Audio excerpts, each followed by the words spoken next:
Welcome back to Arise Prime Time, where we offer perspectives on the news and talking points of the day with me, Sulaiman Lede. Now, let's head directly to the streets. Yes, you heard that. The cost of food continues to soar, including in the capital, Abuja, where we are at the moment. Latest statistics show a 24% increase in May compared with prices in May of last year. Arise correspondent Mary Chinda went to some markets, and here is our findings. A typical market within the Federal Capital Territory now has consumers groaning over increasing cost of food items. The fear is that unless urgent steps are taken, prices will continue to rise, with people unable to afford staples. Let's compare prices of some major staples between May and July. A paint bucket of gari of about 4 kilograms, which used to be 1,800 naira in May, now goes for 2,500 naira. For the same measure of beans, the price has gone up from 1,500 to 2,500 naira, with a 50-kilogram bag selling for 60,000 from 55,000 naira in May. Similarly, a 4-kilogram measure of groundnut oil has gone up from 4,500 naira in May to 5,500. We don't have a choice, we must eat. And that's just the situation we have found ourselves. And I think that is exactly what our leaders are taking advantage of, the fact that the common man must survive. The prices of chicken, fish, and animal protein have also soared. In spite of this, shoppers are left with little option. The price of chicken in Wuse market is rising up. The reason why, because of transportation, have been increased anywhere. Some people they buy, some people not they buy. But now, market is scarce. No rush to come buy because anything then is increased. Around May, we sell it affordable price, but we have an increasement of the price because of the transportation issue. The cost of yam tubers are also prohibitive. For a bunch of medium-sized yam tubers bought at 5,000 naira only 3 months ago, you now have to pay 7,500 naira. As the commodity, it's not easy for us. As they commodity the subsidy, it's not easy for us at all. For consumers and traders, the only reason for the sharp increase is the same: the removal of fuel subsidy. Before they said this kind yam, 500, 700, now 1.5, as you can see, 1.5. As Nigerians frown at the realities of the hike in food prices, their call is for government's intervention. What do we talk about? Now, because of Fulani S-men, the no green farmers they enter. Now he make this thing cost like this. You understand? Now, I'm from Epelle State. To carry onions, go my place, or carry what do they call it? Carry nama go Igbo land na wahala na. Stockfish, poor man no they eat them again, only rich man. And we know they see them. Then go there inside house, then go they supply them. Where they market, we know they sell. We know they see them. So now our government to know what they do. Nigeria is dying, burning. It's only the beginning of the second half of the year, and food prices are actually soaring across several markets in Abuja. The common denominator between buyers and sellers here is that ability to cope despite how high the prices of these commodities go. But the question exactly is, for just how long would Nigerians cope with soaring food prices? From the Wuse area of Abuja, Mary Chinda reporting for Rise News. Now, pretty much later, we'll be having more of such from across the country as our correspondents will be going around town. Now, but with the state of emergency declared on food security, it's important to ensure all persons are included in the national food and water security measures. Well, there's a call to the government that persons with disabilities are included in the plans of the government. But what can the government do as regards policy formulations and initiatives aimed at supporting the most vulnerable populations? Well, who best to speak with than the founder and chief executive of Tough Africa Foundation, Jake Epelle. Good to see you, and thanks for your time as always. Thank you, sir. Thank you, and good evening, and happy birthday to Mr. Chief Unduka. Oh, yeah, thank you very much. And quickly here, because there are a lot of things that this is about, and you have actually taken time to do what you call a policy draft that may ultimately help the government in ensuring that this is a successful one. We had Kabir earlier on saying that, Kabir Ibrahim, that the implementation is usually the problem. But again, take us through some of those drafted points. Well, yeah, implementation is always a problem.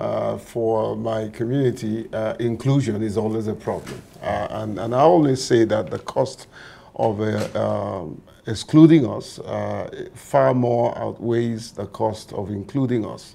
And so, one, if we're not there at the table, the people who have our destinies in their hands will not know what to do.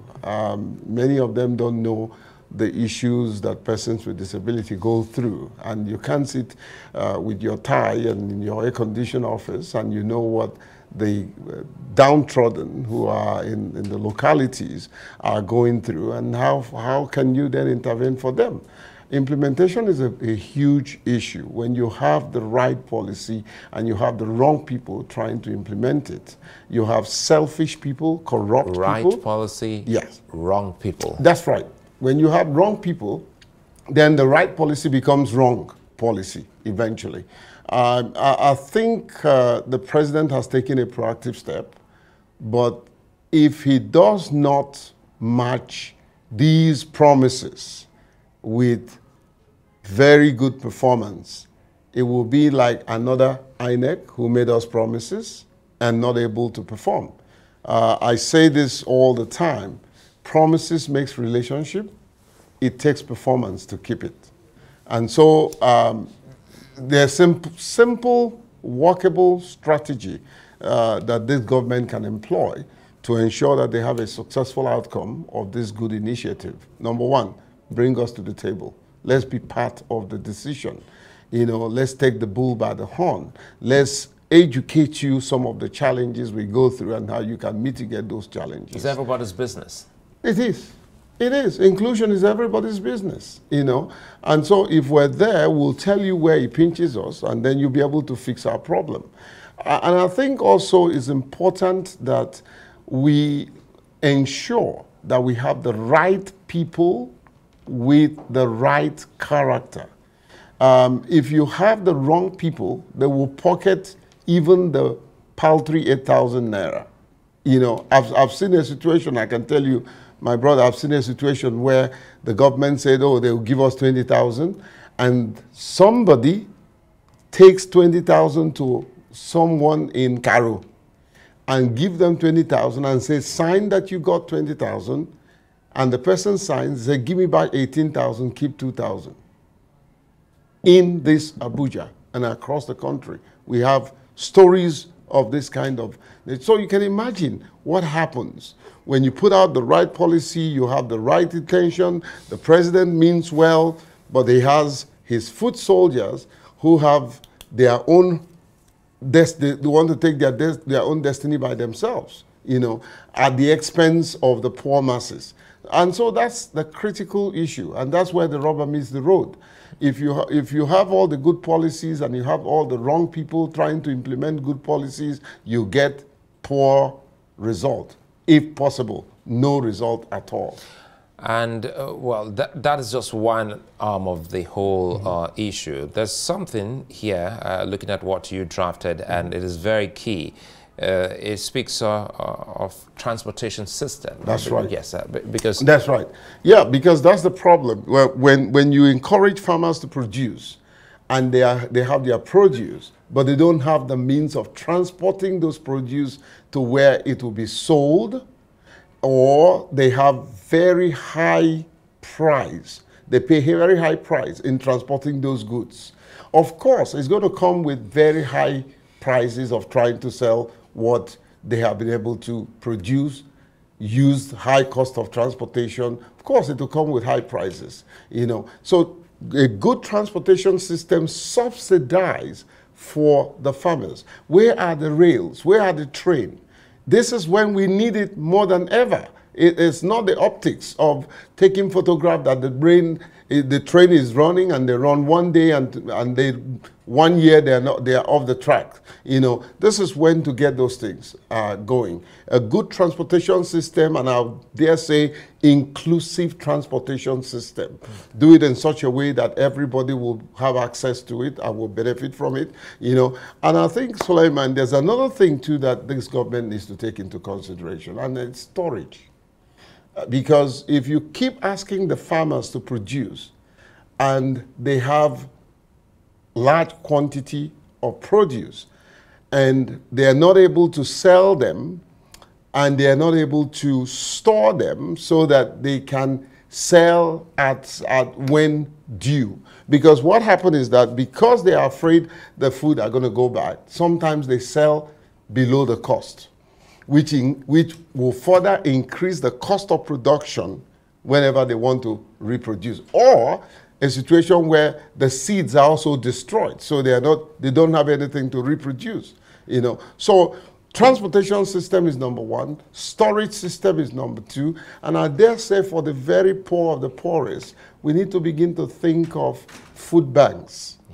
Food banks, establishing food banks, especially in the rural areas. You know, and giving food stamps to the poor of the poorest so that they can go and buy at affordable price. This is key. If the government is interested in making sure that what they've rolled out, which is commendable, becomes a reality.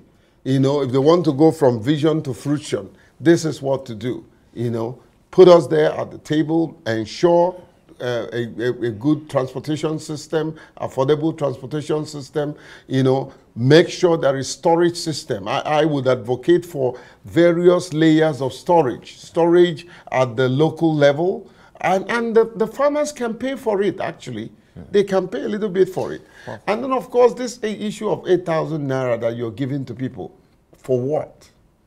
Name what you want them to do with the 8,000. So it will be 8,000 with a purpose and not just 8,000 as a handout. It's a fine place for us to leave it, but be rest assured that this conversation will continue and we'll reach out to you again. Many thanks, J.K. Epelle.